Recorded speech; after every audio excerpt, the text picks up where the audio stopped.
اور اگر مسلمانوں کو ایک بہترین مفتی کی ضرورت ہے،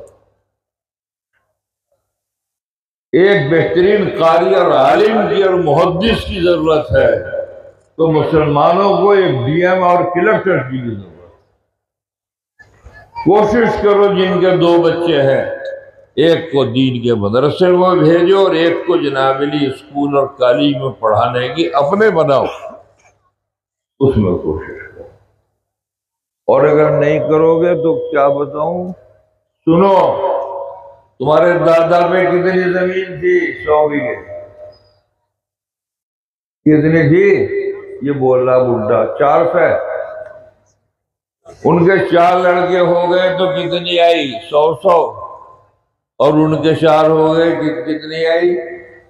25۔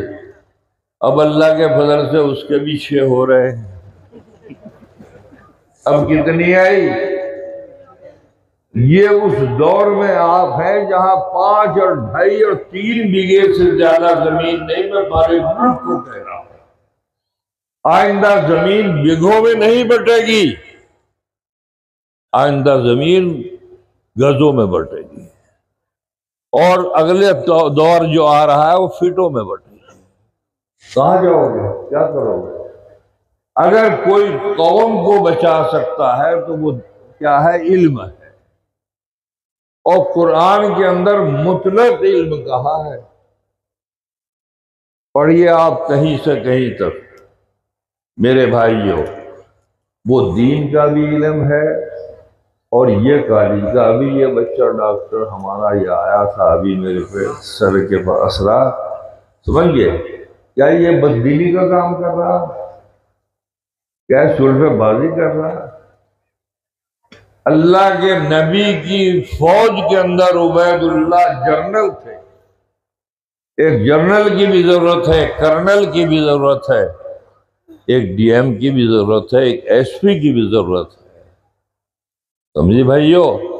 اگر دونوں طرف آپ نے توجہ کی تو انشاءاللہ العزیز مجھے امید ہے، بس آخری بات میں کہوں کہ جہاں سے تم گرے ہو 75 سال پہلے، تم گرے ہو تاج محل کے اوپر سے، تم گرے ہو دلی کی جامع مسجد کے میناروں سے، جناب تمہیں نیچے پھینکا گیا۔ اگر وہاں پہنچنا چاہتے ہو تو دونوں علم حاصل کرنے کی کوشش کرو۔ ان زمینوں کا کوئی بھروسہ نہیں ہے، کل کوئی قانون آ گیا تو 1.25 بیگھے کے اندر تالاب کھود دیں گے، تم بیٹھے رہیے اپنے گھر۔ میں آخری بات کہہ کر آپ سے جا رہا ہوں کہ اگر ابھرنا ہے تو صرف علم ہے۔ بزرگوں اور بھائیوں، کم و بیش پورے ہندوستان کے اندر آدھے میں تو میں نے سفر کیا ہی کیا، اور ہر علاقے کے حالات بھی دیکھے، آدمی بھی دیکھے، کاروبار بھی دیکھے، اور ان کی بزنس اور تجارت بھی دیکھی، ان کی نمازیں بھی دیکھی، ان کی تبلیغی جماعتیں بھی دیکھی، اور ان کے مدرسے بھی دیکھے۔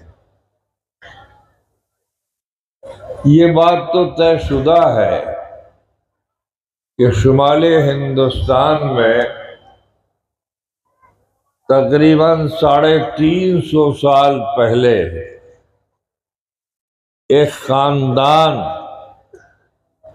جو پھلت کا کہلاتا تھا، شاہ ولی اللہ کا، ان کے ذریعے سے ہندوستان میں علم حدیث آیا ہے۔ اور علم حدیث وہ ہے جو ہمارے نبی نے اپنی زبان سے یوں کہا کہ کرو اس کام کو، یا یہ فرمایا آپ نے کہ یہ مت کرو، یا کوئی کام آپ نے ہوتے ہوئے دیکھا تو کسی صحابی کو ٹوکا نہیں، چھیڑا نہیں، اسے بھی حدیث ہی کہتے ہیں، تقریر حدیث کہلاتی ہے۔ بھائیوں، شاہ ولی اللہ کے والد تھے شاہ عبد الرحیم دلی کے۔ انہوں نے اپنے بیٹے شاہ ولی اللہ کو علم حدیث، یعنی ہمارے نبی کی جو باتیں ہیں، حدیث میں کرتا رہوں تو کوئی سمجھنے کا نہیں ہے۔ میں اب سے موٹے لفظوں میں کہوں، ہمارے نبی کے جو بول ہیں، ہمارے نبی کی جو باتیں ہیں، چاہے زبان سے ہوئی ہو یا اعمال سے، افعال سے ہوئی ہو، انہیں کہتے ہیں حدیث۔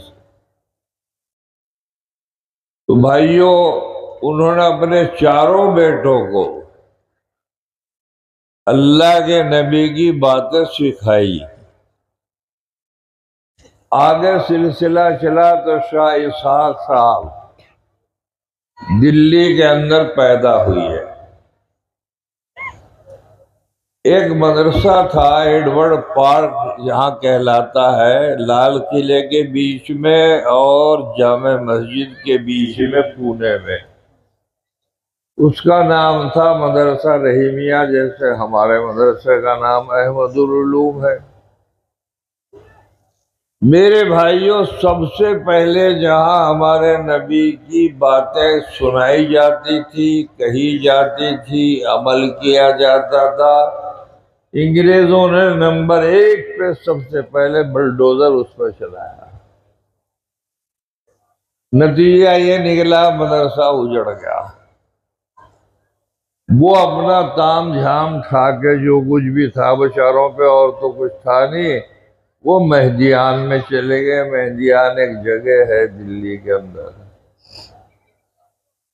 وہاں سے علم حدیث چلنے کے بعد شاہ عبد الغنی صاحب ایک بزرگ گزرے، بڑے درجے کے محدث گزرے، تو ان کے پاس میں وہ امانت آ گئی، اور وہاں سے وہ امانت شاہ عبد الغنی سے میرے بھائیوں مولانا رشید احمد گنگوہی اور مولانا قاسم نانوتوی، وہ نانوتے کے، وہ بھی ہمارا ہی علاقہ ہے، اور مولانا گنگوہی تو بالکل ہی ہمارے سروں کے سردار ہیں۔